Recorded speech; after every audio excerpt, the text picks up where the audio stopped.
House of the Dragon Season 2 has drastically shifted the power dynamics in Westeros, with several major characters advancing or weakening their positions. With the Dance of the Dragons fully kicking off and Westeros erupting into war, the structure of power in both the Blacks and the Greens was always bound to make rapid changes. The Greens saw their king injured in battle while the Blacks both lost and gained dragon riders, significantly altering their stance leading into the season's dramatic ending. The House of the Dragon cast and character ensemble spent most of Season 2 spread throughout Westeros, asserting their positions in some manner. While some succeeded in acquiring followers or obtaining dragons, others faltered and were stripped of what made them powerful. The main factors that contribute to power are political influence, dragons, and armies/navies. Thus, Aegon is an example of a character who fell off significantly, losing his dragon and almost all of his political influence. The same goes for Otto Hightower when he was removed as Hand of the King, taking away his political power. 10. Tywin Lannister. Tywin has influence over a massive foreign navy. Tywin Lannister isn't inherently the most powerful or competent man in the Seven Kingdoms. His brother Jason rules as Lord Paramount of the Westerlands and commands the Lannister forces. Meanwhile, Tywin serves as Master of Coin on the King's Small Council. But the House of the Dragon Season 2 ending saw Tywin acquire a massive boost in power and influence.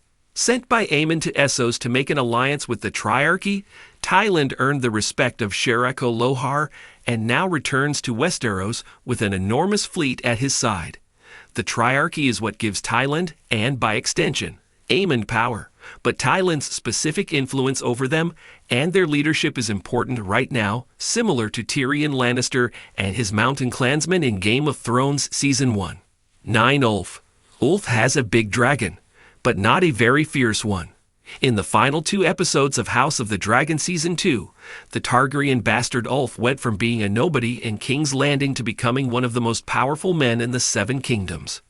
The end of the Red Sowing sees him claim the dragon Silverwing, who was previously ridden by Queen Alysanne Targaryen. Silverwing isn't as formidable as Vhagar or Vermithor, but a dragon is still a dragon. Compared to other characters who draw their power solely from dragons, Ulf is in the middle of the pack. Compared to Baela, Silverwing has an advantage over Moondancer in size and experience.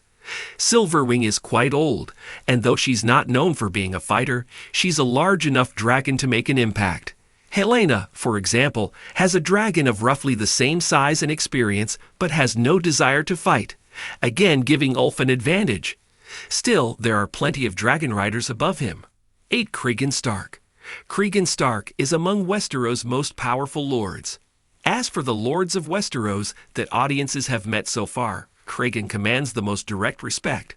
He's only contributed 2,000 men to Rhaenyra's cause, but they're known for being hardened, vicious men who are enormously effective in battle. Jason Lannister may command more men, but he's significantly more arrogant and significantly less competent than Cregan. Oscar Tully seems intelligent, but he's not old enough for it to be solidified. Cregan specifically has a reputation for being formidable, powerful, and well-respected. The only characters who could potentially contend with Cregan as lords of noble houses who command armies would be the Hightowers.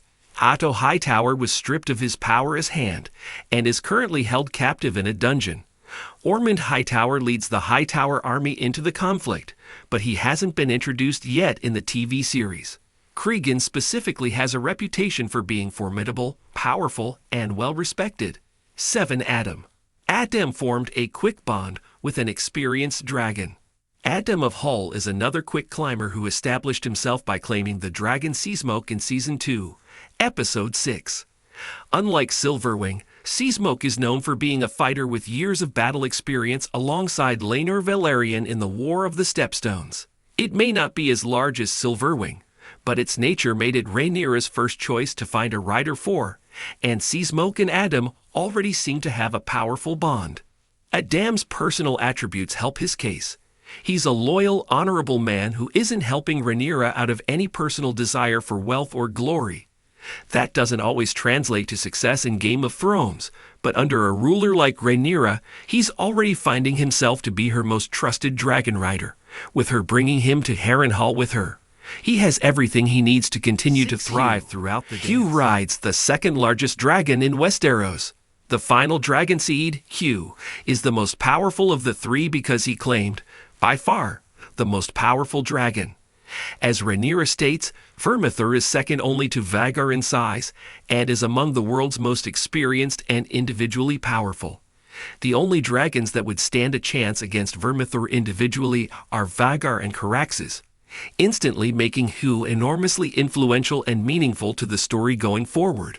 Hugh could be significantly higher, but he currently displays a willingness to support Rhaenyra in the conflict.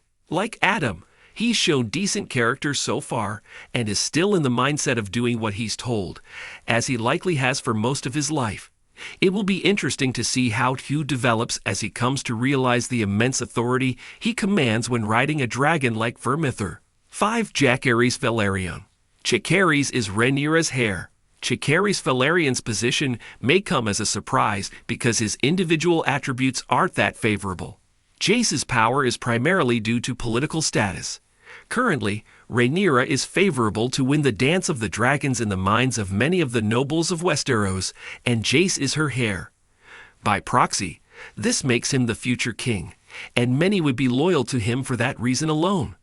This is proven in the scene with Hugh and Ulf, where Hugh reminds Ulf to treat the crown prince with respect. Jace's dragon, Vermax, is far from the largest in Game of Thrones history. It's one of the youngest and smallest, even during the Dance of the Dragons, and this weakens Jace's individual holding.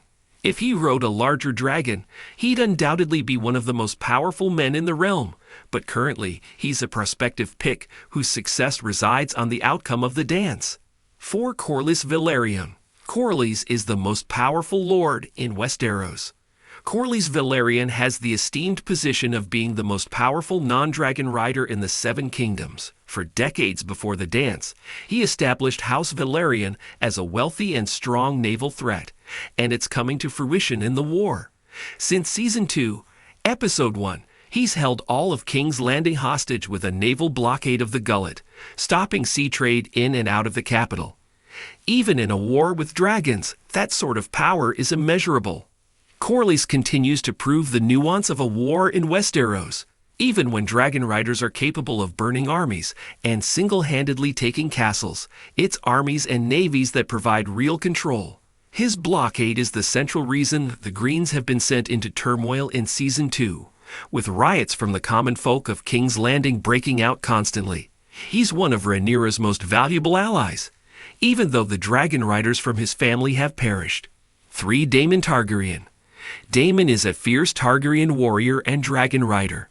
Season 2 saw Daemon considering declaring himself king, a power that holds its own sway in Westeros.